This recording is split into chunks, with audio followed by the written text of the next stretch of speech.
¿Qué tal amigos? Bienvenidos a este espacio de la entrevista CDMX. El día de hoy tenemos, como les comenté, un invitado muy importante, clave para la discusión que se está dando en el país por el tema que se va a discutir en el Senado de la República, que es el de la militarización.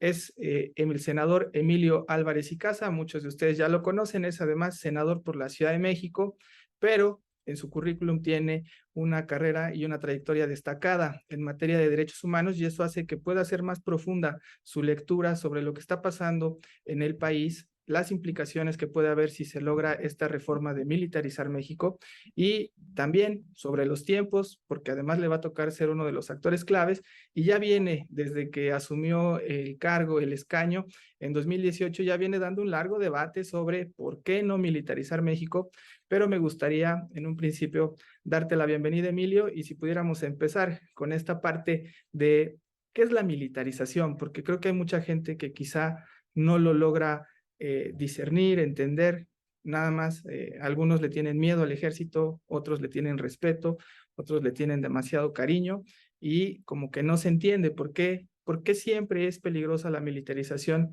de un país con base en la historia de México, que fue un país que nace, la constitución que hoy está a debate, pues nació de un constituyente donde muchos eran militares, de ese pasado también de militar en México, donde tuvimos a varios presidentes militares, y cómo se ha venido haciendo un mando más civil, y qué implicación tiene ahora que lo tenemos que entender dentro de una democracia, que también es otro concepto que no se logra o está muy a debate o con muchas confusiones hoy en día.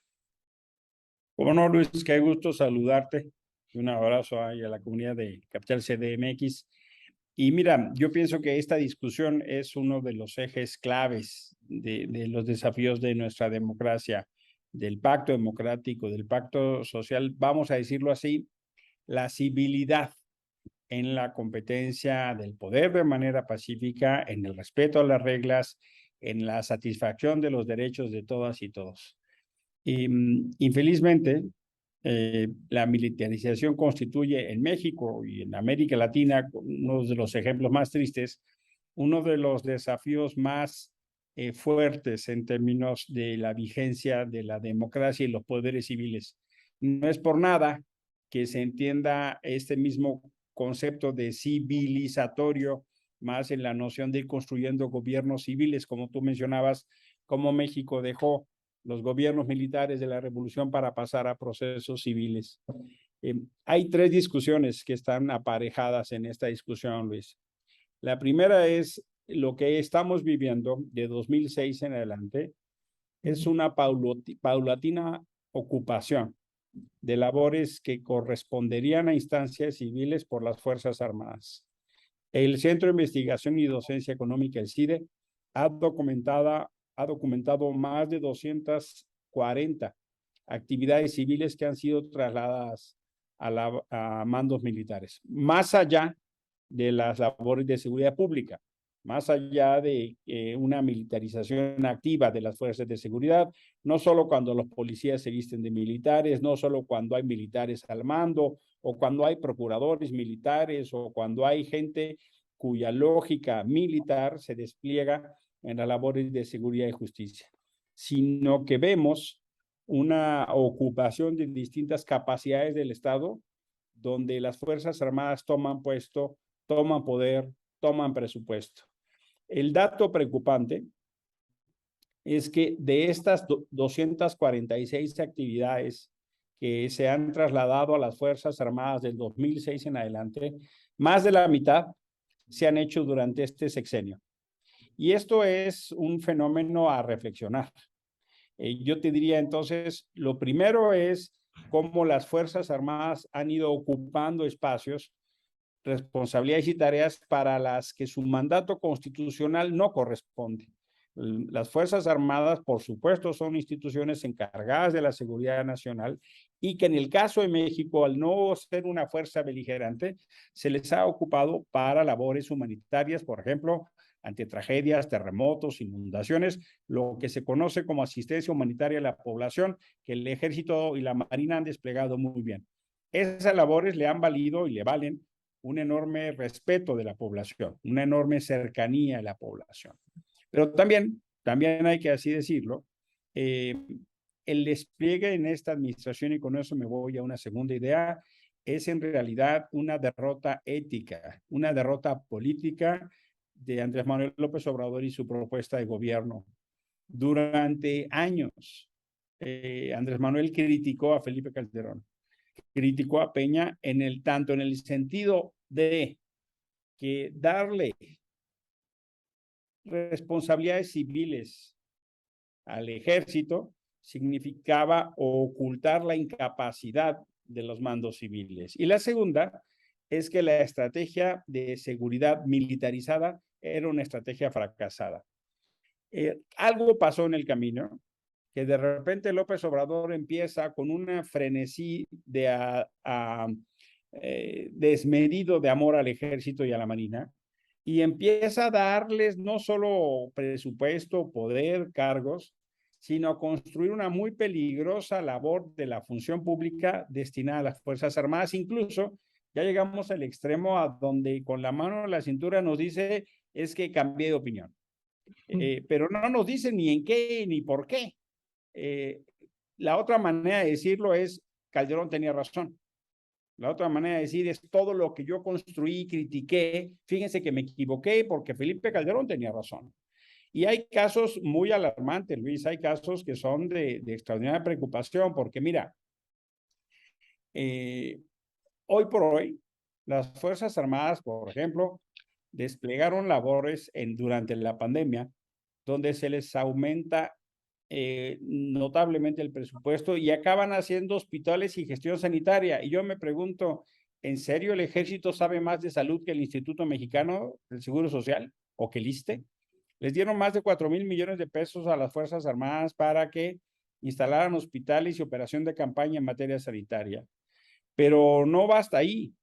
De repente los ves repartiendo fertilizantes, de repente los ves repartiendo libros de texto, de repente los ves haciendo obra pública, por ejemplo, el aeropuerto Felipe Ángeles o algunos en Quintana Roo o el Tren Maya u otro tipo de obra pública. Incluso han tenido que hacer empresas específicas para la administración de esas obras públicas.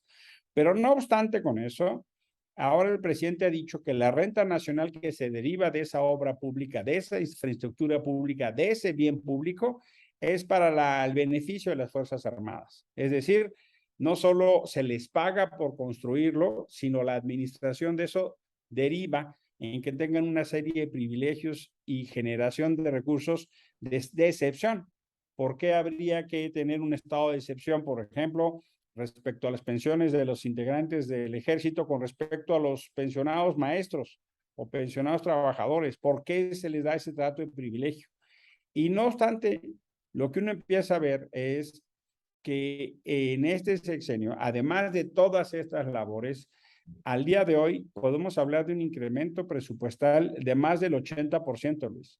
Es decir, el ejército y la marina han tenido un trato de cariño, de protección y de excepción por encima, por ejemplo, de escuelas de tiempo completo. O sea, resulta que tuvimos la pandemia y en lugar de proteger, beneficiar, atender más a la niñez que dejó de tener clases, les quitan el dinero para tiempo completo. No hay dinero para medicamentos con niños con cáncer, no hay dinero para cultura, no hay dinero para la ciencia, no hay dinero para los albergues de mujeres víctimas de violencia, pero sí hay dinero para el ejército. Cancelaron el 82% de las becas para el extranjero a los estudiantes mexicanos, pero sí hay dinero para el ejército.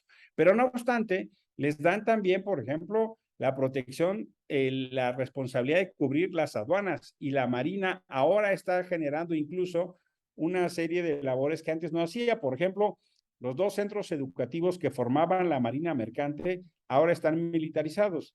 Es tanto cuanto como decir que Chapingo estuviera militarizado, a la Autónoma Metropolitana tuviera un rector militar, porque la Marina Mercante pues era sencillamente aquella formación de cuadros profesionales para que navegaran barcos bajo una bandera civil. Es como si toda la aviación en México o todo el manejo de autobuses en México fuera de capacitación militar. Estamos llegando a extremos no vistos, pero eso ha ido acompañado, muy infelizmente, de un abuso, de las reglas de la seguridad nacional en materia de compras adquisiciones, rendición de cuentas. Lo que estamos viendo es que no solo hay un extraordinario incremento presupuestal, una extraordinaria discrecionalidad en la asignación de obra pública y beneficio público o de la renta nacional, sino que encima extienden el concepto de la seguridad nacional que se utiliza en las labores, por ejemplo, de defensa y de estrategia, en todo lo que ubica a las compras y adquisiciones del ejército o las obras como el aeropuerto.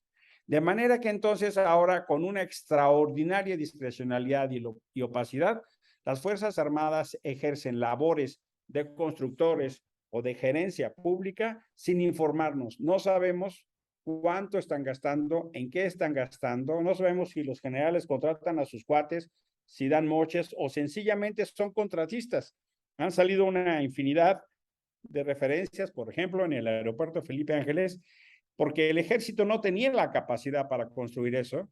Entonces, en realidad, lo que hizo el ejército fue subcontratar a empresas constructoras bajo términos de una absoluta opacidad y discrecionalidad, que contrario a lo que piensa López Obrador, pues eso se presta a grandes espacios de corrupción. Sabemos que donde hay mucho dinero, mucha opacidad, mucha discrecionalidad, se fomenta la corrupción. Lo que vamos a ver entonces es de una galopante corrupción en las Fuerzas Armadas, como ha pasado en otros países. Esta no es una fórmula que se ha aplicado solo en México, sino ha sucedido en distintos países como Bolivia, como Venezuela, como Nicaragua, que tiene una lógica de redefinir un pacto cívico-militar. Y con eso me voy a la tercera idea. ¿Qué quiere decir esto? Que Andrés Manuel nos está mandando el mensaje de que él cogobierna con las Fuerzas Armadas. Andrés Manuel nos está diciendo todos los días que los únicos confiables son las Fuerzas Armadas, los únicos incorruptibles, y que toda la demás estructura civil es digna de desconfianza, incluso sus propios colaboradores. De suyo, él nos dice, yo gobierno con las Fuerzas Armadas. Y entonces ahí surgen varias preguntas. Estamos viendo que sus seguidores, estamos viendo que los jueces que él promovió a la Suprema Corte, estamos viendo que senadores y diputados prefieren su lealtad a López Obrador, prefieren la lealtad al líder, la lealtad a López Obrador, que la lealtad a la Constitución. Eso es el dilema bajo el cual se van a tener que enfrentar las Fuerzas Armadas. Si en el 24, cuando tengan que entregar el poder, se niegan, los militares van a defender a López Obrador. Y hay motivo para tener duda, Luis. Recientemente, cuando toda esta mal llamada revocatoria del mandato, vimos al comandante de la Guardia Nacional en mítines de Morena. Recientemente vimos al general secretario en un evento que es probablemente el más importante para las Fuerzas Armadas, que es el 20 de noviembre, haciendo un llamado a cerrar filas a la 4T. Hemos visto inusitados eventos políticos de las Fuerzas Armadas donde están dejando su papel de instituciones de Estado para plegarse a un proyecto político o eventualmente de gobierno que los aleja de esa centralidad. Por ejemplo, por primera vez, probablemente en el México moderno, los secretarios de las Fuerzas Armadas fueron a una reunión de un grupo parlamentario del gobierno. Ni siquiera en las épocas del PRI pasaba esto. El general secretario y el almirante secretario recién fueron a la Cámara de Diputados a reunirse con los grupos de Morena. Y eso cada vez marca más un mensaje de su alineación. Entiendo que el presidente es el comandante supremo, pero el comportamiento de Estado de las Fuerzas Armadas no se puede plegar a un proyecto político y cada vez vemos más inusitados, inesperados y yo diría preocupante comportamiento de unas Fuerzas Armadas que se pliegan en lo incondicional a un proyecto político. Eso entonces ya no solo hace ver con una enorme preocupación la democracia en México, sino que entonces esta redefinición del pacto cívico-militar hace que Andrés Manuel López Obrador, en caso de conflicto, tenga el brazo armado para poder someter. Han dicho una y otra manera que son diferentes. Y han dicho una y otra manera que no son iguales que el PRI y el PAN. La verdad de las cosas es que yo puedo acompañar parcialmente a afirmación. En algunas cosas son peores. y lo que estamos viendo en el uso de las Fuerzas Armadas y lo que estamos viendo en el desmedido opacidad, discrecionalidad y uso arbitrario de los recursos están resultando muchísimo, muchísimo peores. Por eso cobra especial preocupación en este contexto de militarización lo que viene a pasar con la Guardia Nacional, Luis. Porque la Guardia Nacional es un poco esa gran corona que termina, o no termina, pero nos pasa a otra etapa de la militarización. La Guardia Nacional la creamos en el año 2019, venía a propuesta del presidente de la República como una guardia militar. Y en el Senado de la República le dijimos, no, así no. Entendemos que México requiera más y mejores instrumentos legales e institucionales para luchar contra la delincuencia. Entendemos que debemos luchar contra el crimen organizado y por eso apoyamos la idea de una guardia civil, Luis. Se cambió en el Senado de la República. Y la única manera para que eso pasara, para que se diera la reforma constitucional, fue si aceptara una guardia civil. Lo que ha venido pasando entonces para ahora es un sistemático fraude a la Constitución, que estamos al punto de tener un golpe militarista. ¿Qué quiere decir esto? Que López Obrador no tiene los votos para cambiar la Constitución. ¿Pero por qué no tiene los votos? No tiene los votos porque el pueblo de México no lo quiso. En el 18 en la Cámara de Senadores y en el 21 en la Cámara de Diputados, la gente de México dijo equilibrios, contrapesos. No te tengo la confianza para que tú solo puedas modificar la Constitución con tu partido. Es decir, tienes que sentarte a construir acuerdos.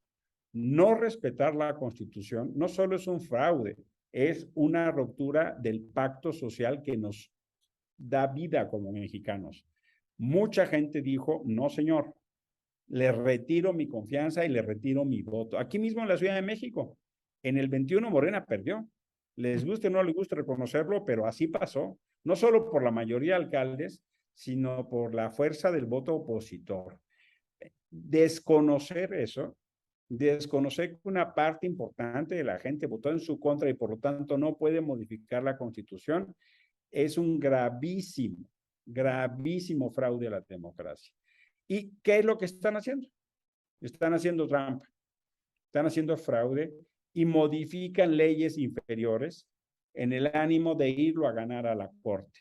Y leyes que son notablemente inconstitucionales o modificaciones notablemente inconstitucionales.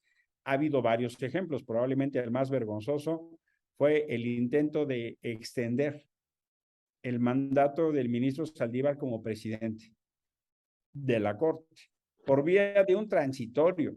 Le ampliaban el mandato cuando está claramente establecido en la Constitución. Hubo que ir a litigar a la Corte para que dijeran, no, señor, usted no puede extender su mandato, ni tampoco los consejeros de la judicatura. Pero pareciera que para blindar este fraude, Andrés ya tiene la fórmula. Y como no tiene los votos en la Cámara de Diputados y como no tiene los votos en el Senado, busca entonces los votos en la Corte.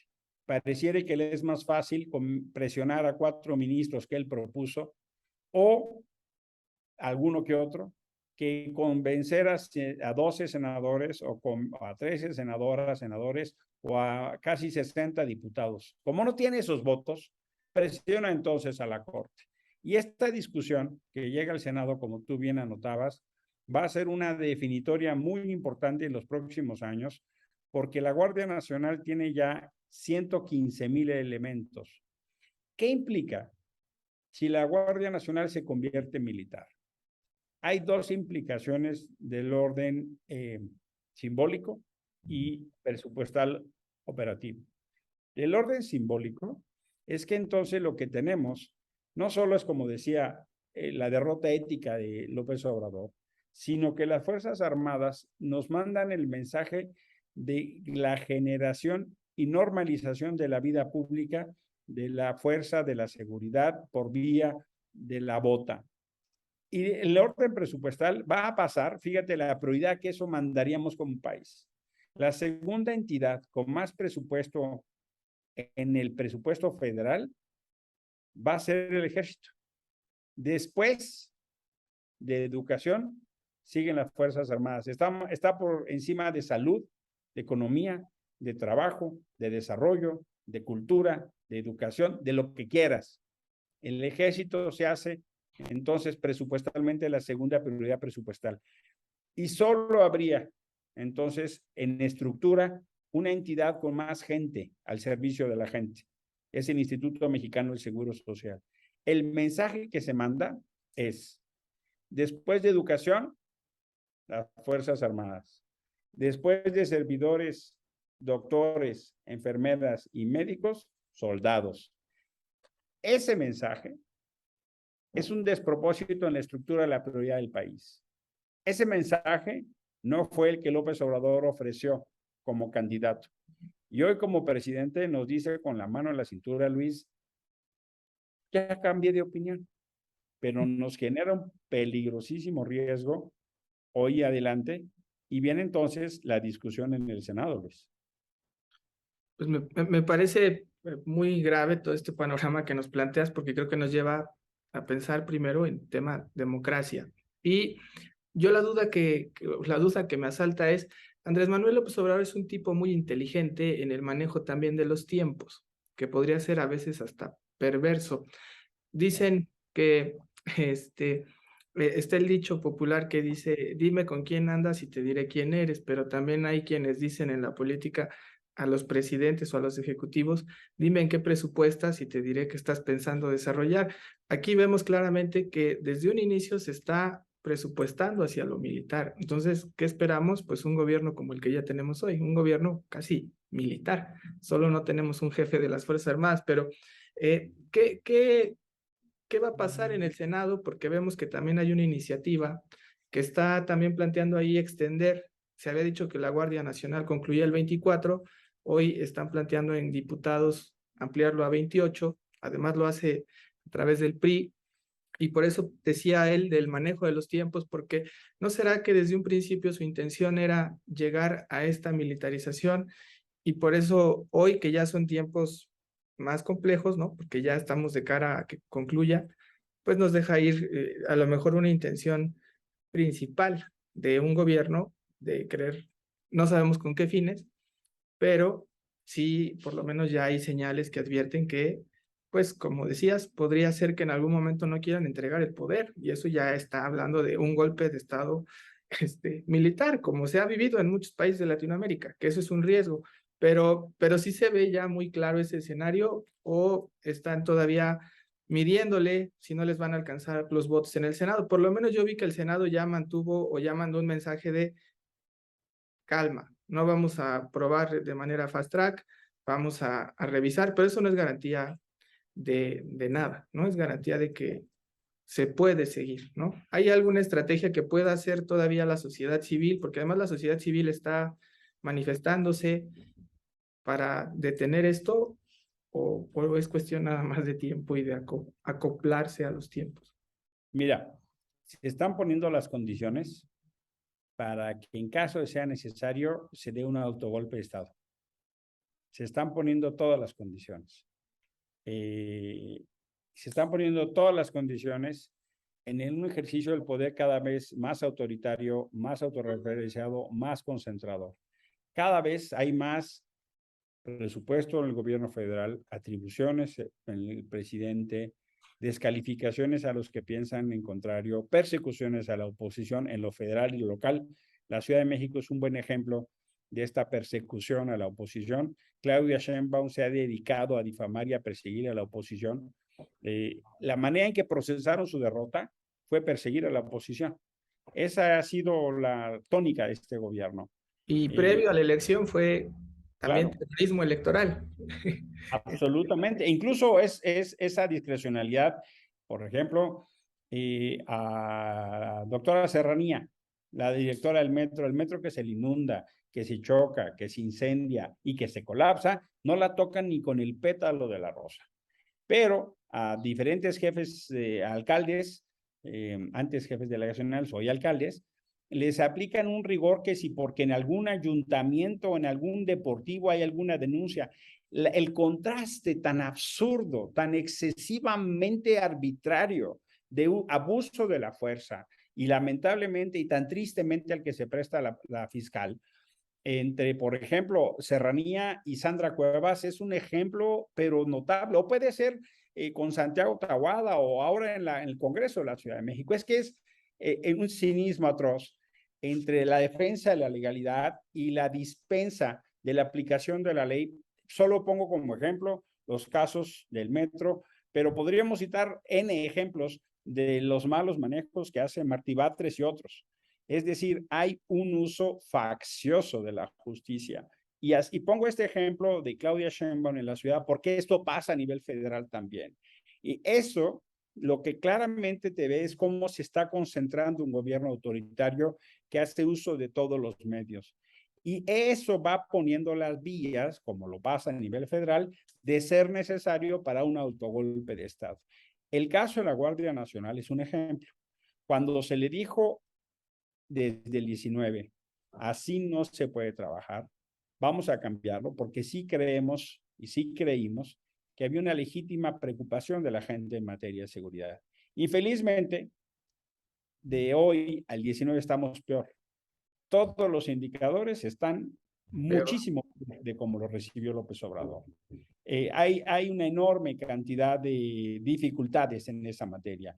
Mira, entonces nos dicen, es que si vamos a pasar a la Guardia Nacional, al Ejército, vamos a estar mejor. Eso es absolutamente falso, porque resulta que hay una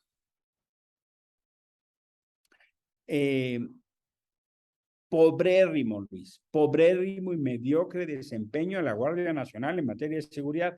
Déjame compartir 3 datos con los propios informes de la Guardia Nacional. La Guardia Nacional tiene más de 115,000 efectivos, Luis. 115,000. El año pasado detuvieron a 14 personas. 14, así como se oye, 14 por trabajos de investigación. El año pasado presentaron ante agencias del Ministerio Público Federal a 50 personas por delito organizado. Ni uno por semana, Luis. Y la delincuencia organizada es un delito que supone al menos 3 personas.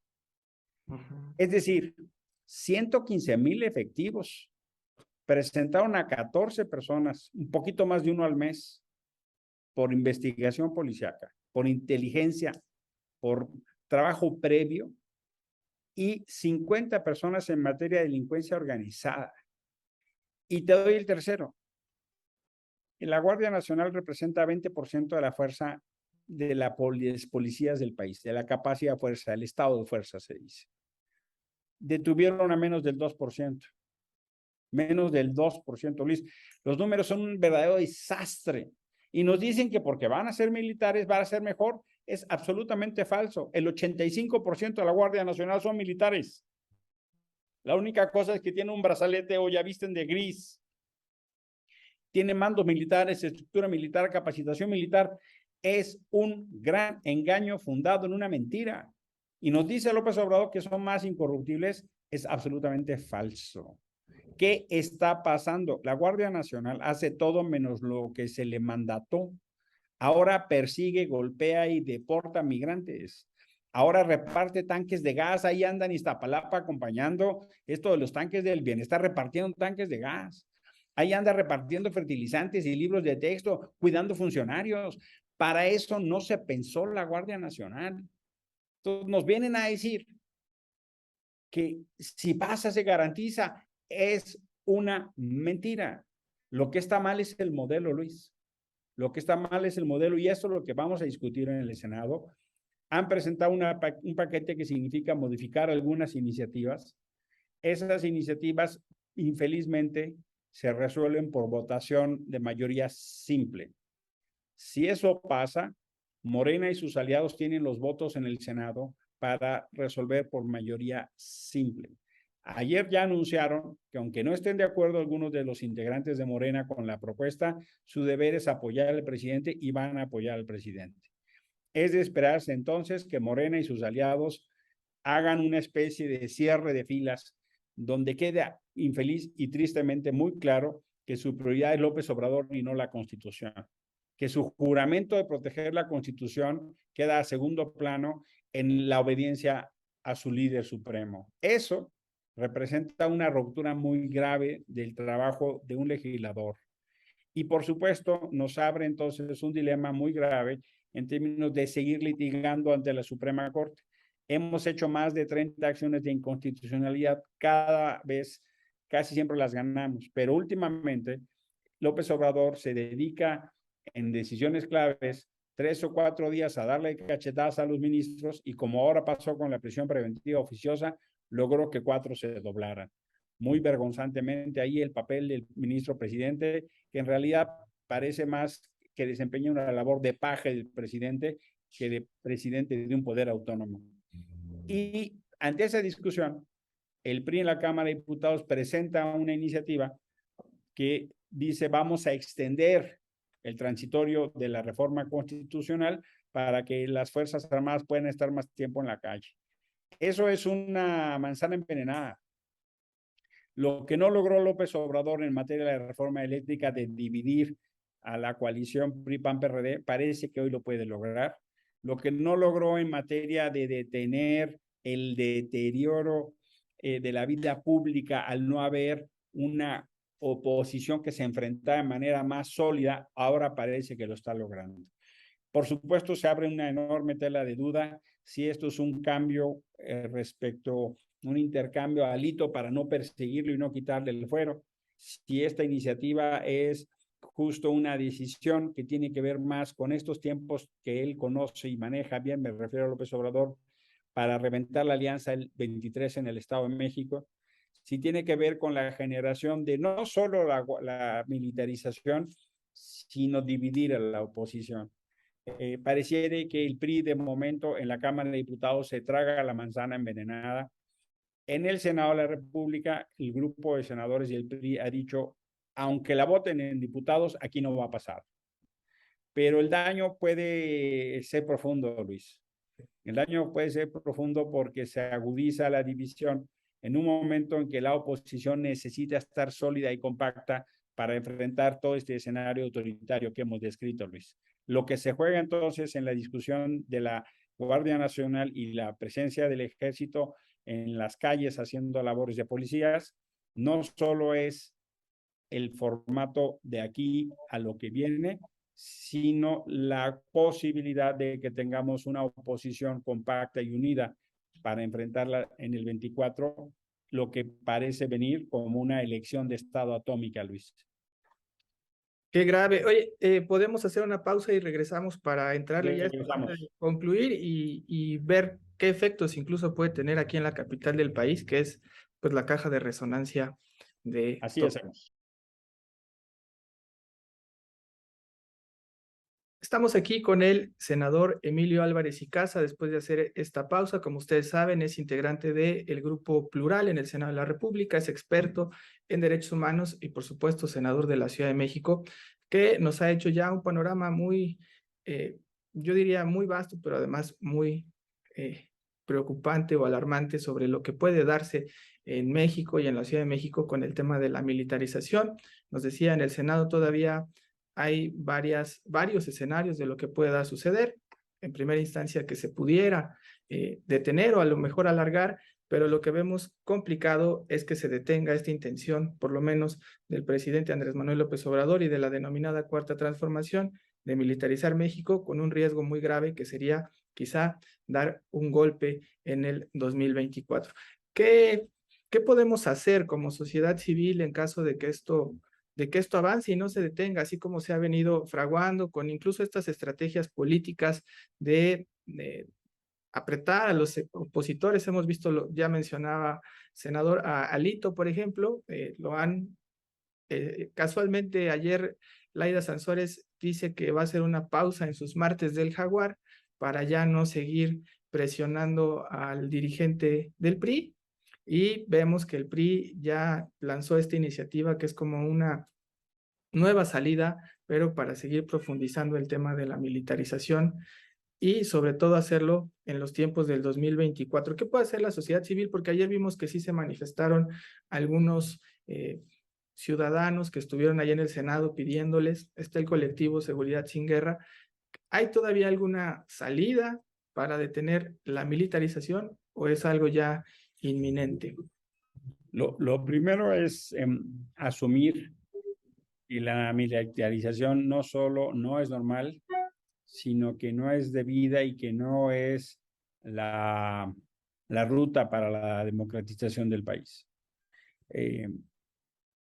Yo puedo entender el respeto a las Fuerzas Armadas, puedo entender la debida diligencia en términos incluso hasta de cuando se cometen delitos por parte de militares, separar a las personas de las Fuerzas Armadas. Pero hay cosas peligrosas, entonces lo primero es no normalizarlo. Hoy hay cerca de 60 mandos militares ocupando cargos públicos que están incluidos en recomendaciones de la CNDH y no han sido sancionados. Hoy el general secretario es una persona que estuvo como comandante de la región cuando ocurrió la masacre de Allende en Coahuila, una de las más sangrientas de la época moderna de México. Hoy el secretario almirante estuvo en la zona naval donde sucedió lo de Ayotzinapa. Hoy hay investigaciones de este propio gobierno que refieren que puede haber altos mandos, un coronel y un general implicados en posibles hechos criminales con estudiantes de Ayotzinapa. Por eso hay que entender que no se les puede dar un cheque en blanco. Por eso hay que entender que las historias que hemos tenido de abusos desmedidos de las Fuerzas Armadas tienen que tener un límite. Por eso es tan preocupante que hoy la supuesta o llamada izquierda opte por la militarización.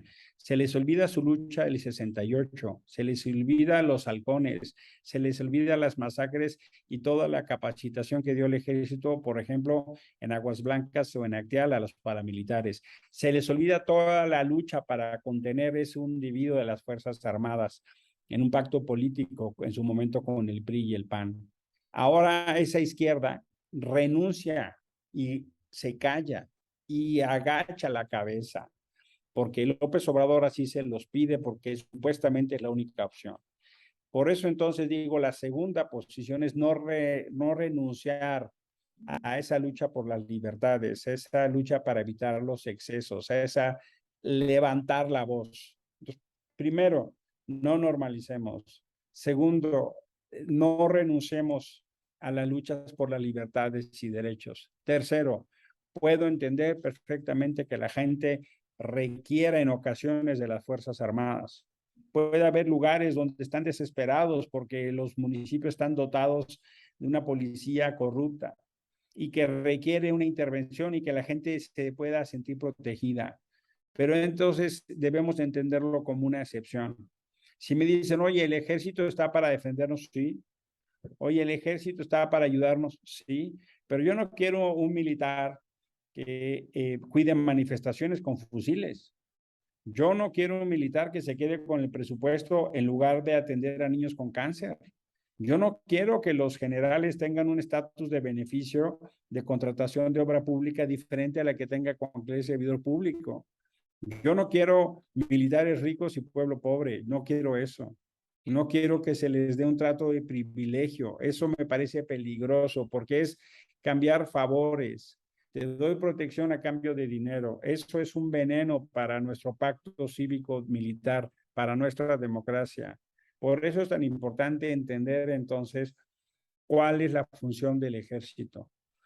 El ejército tiene que hacer lo que constitucionalmente tiene permitido. Otras cosas no. Mejor fortalezcamos al IMSS, mejor fortalezcamos a comunicaciones y transportes. Ahora ya hasta el internet le quieren dar a controlar al ejército. Bueno, eso es que es un exceso. Entonces, diría tercera labor, el ejército para lo que es. Punto.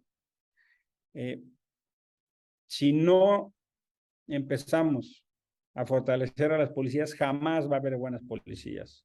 Punto. Incluso aquí en la ciudad han dado algunas acciones que tienen que ver con golpes a los narcos. Bueno, pues ¿por qué no vamos retomando buenas experiencias de policías, como ha pasado, por ejemplo, en Mérida, en Ciudad Nezahualcóyotl, en algunas zonas del país como Morelia, que han venido desarrollando policías de proximidad, pero que no fueran excepción, sino que fueran la regla. Y también creo que es muy importante para la sociedad levantar la voz, porque lo que apuestan es a que nos callemos.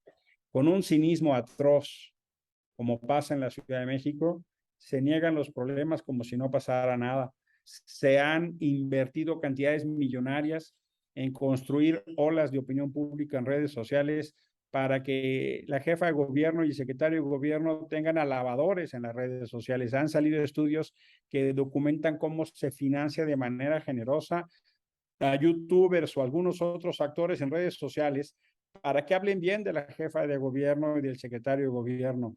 Es un cinismo atroz que con un discurso democrático, financiando con recursos públicos, ahora incluso hasta el que era el estratega comunicador de Petro, ahora se lo traen.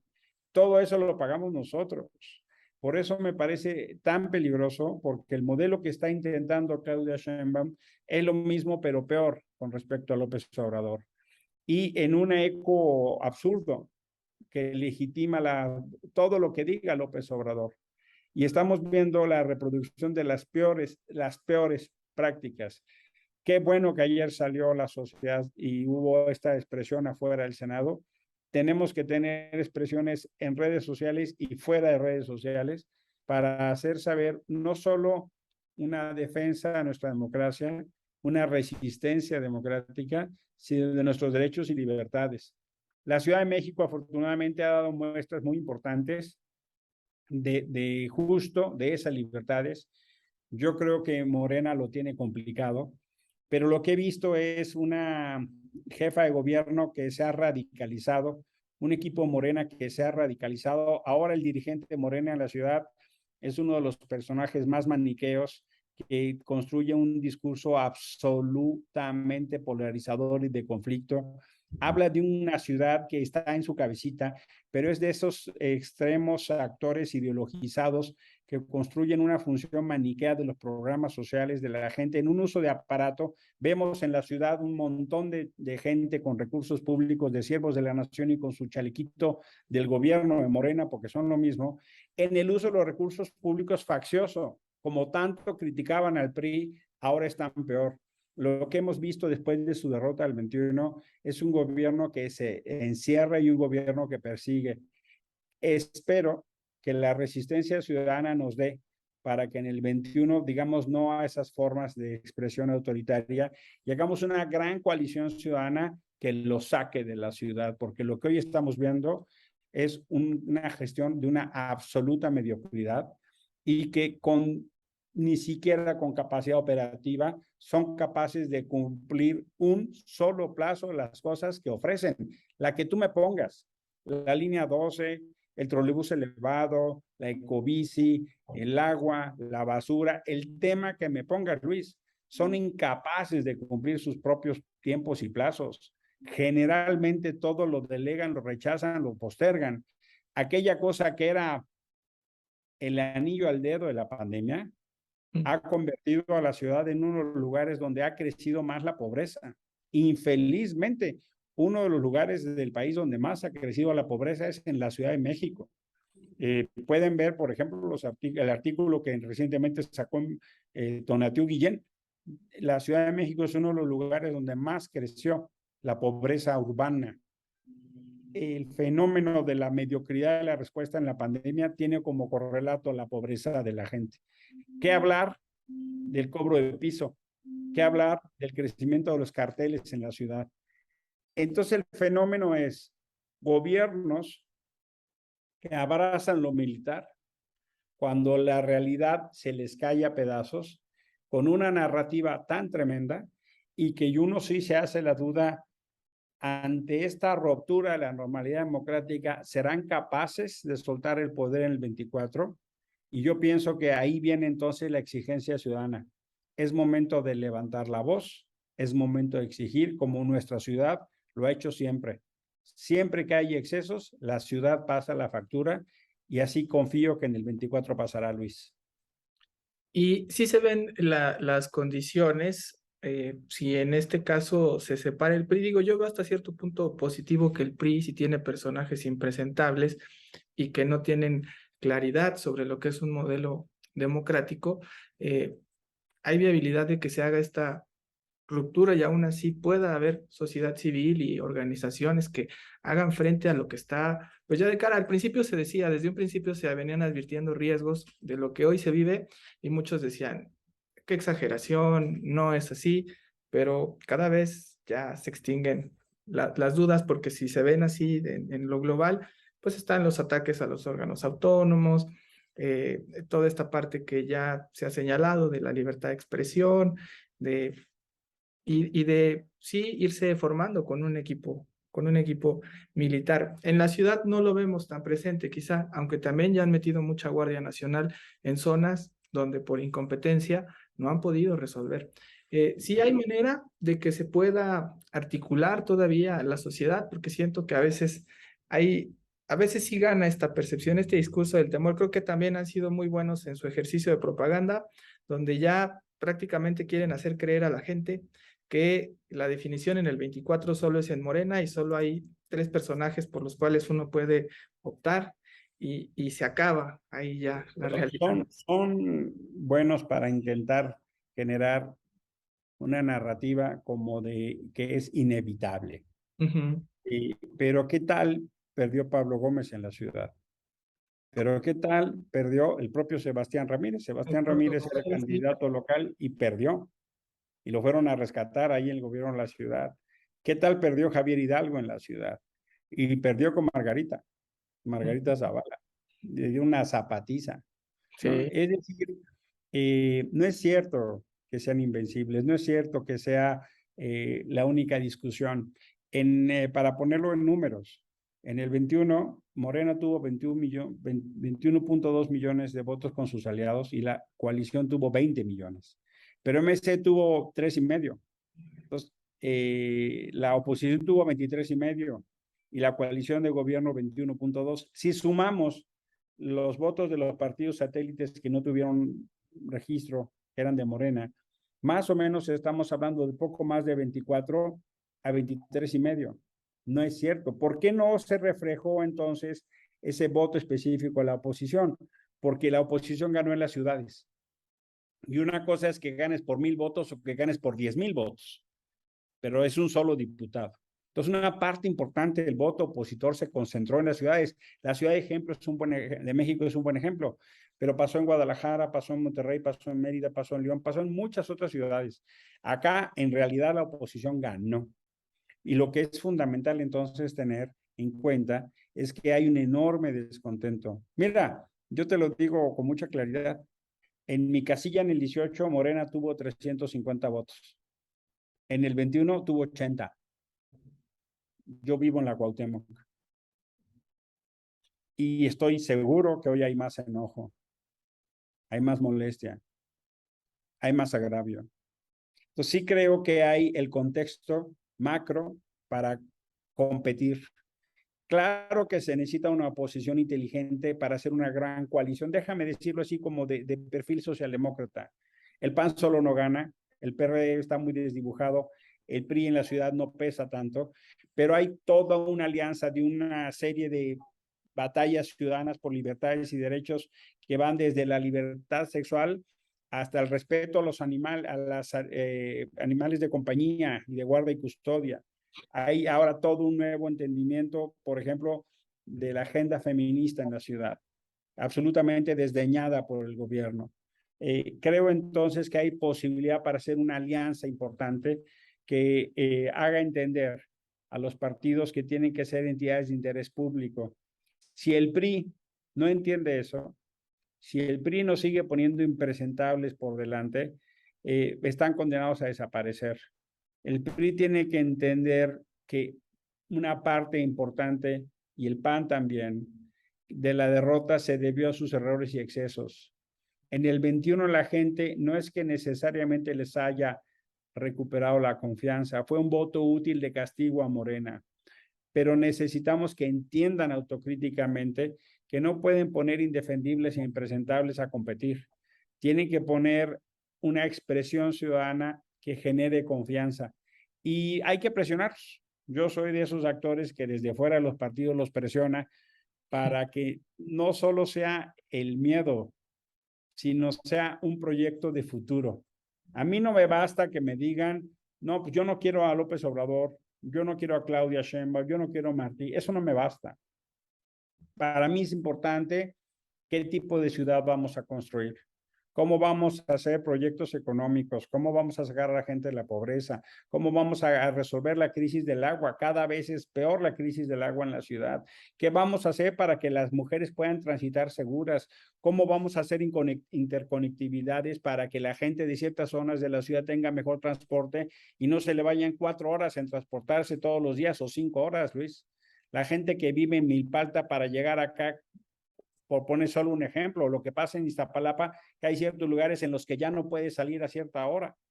Entonces, creo que el tema es un proyecto de futuro y ahí entonces hay muchos aportes de la sociedad civil que se pueden retomar. Creo que entonces tenemos que seguir presionando, insistiendo a la oposición, que estén a la altura de las expectativas de la gente. Pienso que Morena no lo ha estado. En muchas ocasiones son los mismos de antes, nada más que cambiaron de color. Son esos que perdieron la confianza en el PRI, luego se fueron al PRD, perdieron la confianza en el PRD y mutan ahora para un chaleco guinda. Pero la verdad es que han cometido sus excesos que no hay que confundirse. Yo soy optimista, pero eso no basta. Hay mucho trabajo, pero sobre todo hay que levantar la voz, debatir, proponer y aceptar. Lo que hoy estamos viendo es que cuando ellos pierden no aceptan. Y por eso es importante que nos organicemos en esa batalla. Yo en lo particular estoy empujando el Frente Cívico Nacional, pero cualquier opción es válida, ¿no? Cualquier opción es válida en el ánimo de respetar las reglas. Y lo que vemos es un gobierno que no respeta las reglas, que se burla de la autoridad electoral y que presiona a los que no están de acuerdo con ellas. No hubiera esperado yo por ninguna circunstancia que estaríamos en este momento, Luis. Yo hubiera esperado un momento de consolidación democrática, pero así como dimos la batalla en los 80s y los 90s y los 2000s, la tenemos que volver a dar. No podemos aceptar ni la sumisión ni el silencio. Yo creo en la libertad y los derechos, Luis. Y a propósito, ya que dices esa parte, ¿cómo va el Frente Cívico Nacional? ¿Qué tendrá que hacer? Porque los tiempos son muy importantes. Viene Estado de México, creo que Estado de México va a ser algo también definitorio. Digo, estamos hablando de militarización, pero sin duda no se puede hacer a un lado el tema político porque el mismo presidente mete dentro de el juego político todos estos factores, como el tema de la propaganda, el tema de la percepción, el tema de generar miedo, el tema de enfrentar a los opositores. En realidad es todo un marco ahí global que encierra una realidad y preguntaría, ¿no será también esta reacción, porque decías, no me lo imaginaba, yo tampoco me lo imaginaba, menos de quien se presume de izquierda, también una señal de miedo, de desesperación? Mire, apuestan a generar un marco de desmovilización, de aplastamiento, como de que ya no se puede hacer nada. Eso es lo primero que tenemos que tener claro para estar en agenda. Y cuando se habla de militarización tiene que ver con un modelo de gobierno. Por eso es tan importante que se tenga claro el contexto. Y claro, lleva la definición. El Frente Cívico se ha organizado, ha articulado una propuesta ya en todo el país.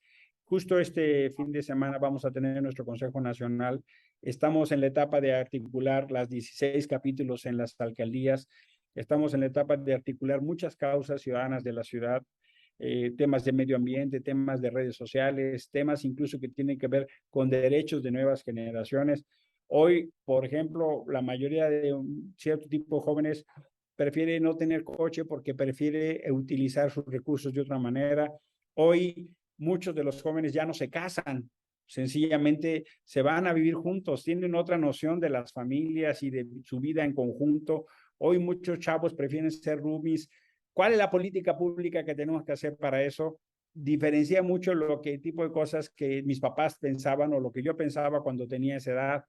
Por eso creo que tenemos que tener un fenómeno de libertades y derechos. Pienso sí que no podemos perder de vista lo que sucede en la ciudad. La ciudad es una caja de resonancia que ha ido cambiando y ha ido evolucionando. Cuando promovimos por primera vez por ejemplo, todo lo que tenía que ver con leyes en materia de diversidad sexual.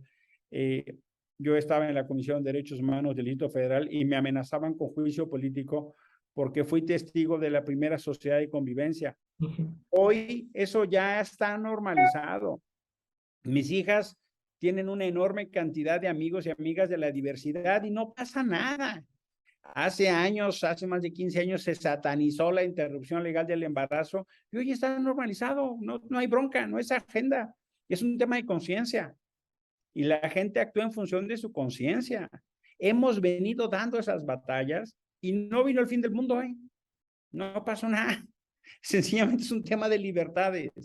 Por eso creo que en las ciudades es espacio como de resonancia y laboratorio nacional y creo que tenemos las condiciones, muchos que no estamos en los partidos, para decirles, ustedes son entidades de interés público, sirvan a la gente y generen un horizonte de futuro. A Morena no solo hay que ganarle por exhibirle sus errores, hay que gobernar mejor, hay que proponer mejor. Y esa es la parte que creo que desde el Frente Cívico Nacional podemos aportar y estamos en ese ánimo. En el peor de los casos, la batalla es la resistencia democrática. En el mejor de los casos, los vamos a sacar. Y eso creo que es lo que va a pasar en el 24, Luis. Y para el 23 están preparando algo como Frente Cívico. Sí, estamos articulando con muchos actores. Sí, estamos con muchos actores en el Estado de México. Estamos intentando hacer puentes porque luego hay una lógica de los partidos de verse el ombligo, ¿no? Y entonces sale la propuesta del PAN y sale la del PRI, sale la del PRD y dijimos, a ver, señoras y señores, ustedes están para servir. Ustedes son como un vehículo. Abran la puerta para que vaya más gente, porque si ustedes se cierran, mucha gente no va a llegar. Y entiendan que solos no ganan. Entonces, lo que estamos haciendo es, déjame decirlo así, una pedagogía de una gran alianza ciudadana para decirles, ustedes solos no ganan, ¿eh? Ustedes solos no ganan. Y además, decirles, miren, vean el 23, pero vean el 24. Vean el Estado de México, pero vean la ciudad. Hay una parte de interacción entre la ciudad y el Estado de México que va de la manita. Hay millones de viajes de gente que del Estado viene a la ciudad. Hay miles de servicios que la ciudad necesita del Estado. Si hay algo que tenemos que hacer es pensar metropolitanamente, entonces hagan una alianza 23-24, por el amor de Dios. Solo vayan a Pantitlán un día, por el amor de Dios. Váyanse a Indios Verdes, hombre, váyanse a Observatorio. Los pinches miles de viajes de la gente. ¿Cuántos peceros llegan a Chapultepec que vienen de la zona de Naucalpan? O el que ustedes quieran. Vean, váyanse tantito a los Reyes de la Paz, vean lo que pasa en la Zaragoza. O sea, la interacción que tenemos en la zona metropolitana obliga a pensar políticamente entre el Estado de México y la Ciudad de México. Y no tengan duda que Claudia va a intentar mandar legiones y legiones de militantes del gobierno de la ciudad al Estado de México. Se van a meter, se van a atascar y ya lo están haciendo. Bueno, nosotros pensemos inteligentemente en el mismo sentido, Luis. Bueno, de hecho piensa hacer una línea 1 que abastece a los del Estado de México para inaugurar el primer tramo en marzo de 2023, la línea completa en agosto de 2023, calculando perfectamente tiempos electorales y financiado por una empresa china, además, ¿no? Un contrato. Además, o sea, ellos para el atasque no son tímidos, ¿no? Entonces, ¿qué es la correspondencia? Que nosotros tenemos que pensar en una lógica metropolitana. Lo que pasa en el Estado de México también define lo que pasa en la Ciudad de México y en el país. Por eso nuestra intención es ir construyendo puentes y alianzas ciudadanas y con los actores políticos que estén dispuestos a enfrentar esta nueva versión autoritaria, estas nuevas versiones. Pues la verdad es que yo creo que Morena es un poco una nueva etapa del viejo PRI, ¿no? Exacto. Y va bien en el caso de Estado de México esta conformación cívica porque pues si hay un corazón del PRI, está ahí en el Estado de México, un PRI que a veces está dispuesto a pactar, dejando preservar sus intereses y al día de hoy creo que la narrativa que ha ganado es que el PRI se está debilitando en el Estado de México, como queriéndose entregar, como pasó también ya en el 22, que muchos estados de cepa priista nada más se transformaron en el nuevo Morena y es el nuevo PRI prácticamente. Entonces, ¿sí está funcionando o podrá ser un poco más sorpresivo como el efecto que fue en la ciudad? En la ciudad lo que sabemos es que por más que aleguen que hubo traición interna, la realidad es que las encuestas no les permitieron ver que venían No, gobernando mal y creyeron que el voto militar, el voto ciudadano en la ciudad estaba dormido, que nunca salía, y ese día se quedaron con el Jesús en mira, la boca, a ver el arrollador de la se gente. quedaron así de sorprendidos, tratando de explicar, y la única explicación que trataron es culpar a Monreal. Sí, Pero si Monreal tuviera esa fuerza, pues ya sería jefe de gobierno, ¿no? O sí, sea, ya sería, cabrón, ¿no? ya. En Iztapalapa votó solo el 44% de la gente. Mucha gente los castigó y no salió a votar. En Benito Juárez fue al revés. En Benito Juárez votó el 63% de la gente. La madrina fue espectacular, 68-20 en Benito Juárez. Hubo distintas maneras de castigar. Ujú. eh, y creen que eso lo hizo solo Monreal, pues están en el absoluto error. Martí, Claudia, Toli, Cravioto y Ramírez todo el tiempo están culpando a Monreal como el malo de Malilandia. Parece que convencieron a López Obrador de que así fue, pero la verdad de las cosas es que es una enorme ingenuidad, porque una característica de la mediocridad es que en lugar de que haya causas, hay culpables. Así le pasó a este equipo con Claudia Martí y Cravioto y la propia Citlali Hernández. Ellos son los responsables de la derrota. Ellos nombraron a los candidatos, ellos nombraron a la dirigencia de Morena, ellos definieron la estrategia, aún aceptando sin conceder que Monreal haya tenido algo que ver. No me digas que no definieron todas las estrategias. Si hubieran dejado al alcalde, a Néstor en Cuauhtémoc, probablemente ganan. Probablemente hubieran ganado, porque él tenía una aprobación ciudadana muy superior, pero para eliminarlo cambiaron y pusieron una mujer, que mucha gente dijo, no, pues no se puede acompañar. No se hacen cargo de que ellos tomaron decisiones, malas decisiones. No se hacen cargo que la derrota ellos son responsables. No se hacen cargo de la caída del metro. Y tuvo que venir López Obrador a sacar a Claudia. Por eso empezó la sucesión anticipada, para salvar a Claudia del hoyo. Pues, ¿cómo así de que pierde la ciudad y la premian? O sea, en cualquier lugar tienes una derrota, pues tienes una falta. Aquí perdieron y la premian. Y dicen que el malo es Monreal. Por el amor de Dios, qué mediocridad. Son los responsables. Puede ser el malo que tú quieras, pero su derrota tiene nombre. Los responsables de la estrategia fueron Citlali y Martín, que asuman su... Y Claudia, por supuesto, tomó control de la asamblea, tomó control del partido, tomó control de las candidaturas y pierden y no es su culpa. Bueno, así o más mediocres. No, la verdad de las cosas es que por supuesto que la gente de la ciudad salió y las estructuras no les alcanza. Comprar el voto no les alcanza. Las despensas y las becas no les alcanza, porque hay mucha gente en la ciudad que no vive de eso. Por eso pienso que hay condición de un debate y una competencia democrática en la ciudad. Sí lo creo, y sí creo que en el Estado de México puede haber sorpresas. En el 21 fue súper interesante porque hay la duda de si Del Mazo va a entregar o no. En el 21 no entregó, ahí están los números. En el 21 recuperaron el Congreso local, una parte muy importante de las diputaciones federales se las quitaron a Morena y recuperaron ciudades muy importantes que tenía Morena, hoy las gobiernan. Tal vez no tiene la narrativa agresiva, tal vez no se le enfrenta al presidente, pero a la hora de la verdad, operó. A la hora de la verdad, en el Estado de México no ganó Morena, ¿eh? No arrasó como la vez, al contrario, perdieron muy importante posición. Hoy en el Congreso del Estado de México no gobierna Morena. Entonces, yo diría, Del Mazo no hizo el estruendo, pero operó, no entregó. Y ahí están las elecciones del 21, ahí están los resultados, ¿no? Ahí están los números de las votaciones. Entonces, yo creo que eso va a pasar también para el 23. Tal vez no va a ser el estruendo, pero sí no creo que vayan a entregar, por lo menos en el 21, el resultado fue clarísimamente de que no. Y tengo, por esa misma lectura, la confianza de que van a dar la batalla. Muy bien. Oye, pues para concluir, senador, ¿cómo verías el tema militarización bueno, no Ciudad de México, Senado? ¿Saldrá? ¿No saldrá? se ganará. Mira, van a turnar el tema comisiones. Lo que se espera es que Morena aplique ahí la planadora. El tema va al pleno y yo pienso que lo van a aprobar. Han dado mensajes de que se van a plegar al presidente, a pesar de que estén en contra, como por ejemplo Monreal ha dicho que él no lo podría aprobar. Entonces va a salir a decir, yo estoy en contra y le digo a mis alumnos que estoy en contra, pero mi lealtad al presidente está por encima. Vaya dilema para un constitucionalista, ¿no? Lo que Ahí, nos dice entonces es que su dilema, su lealtad no es a la Constitución, sino al personaje. Vaya dilema para un profesor de Derecho Constitucional.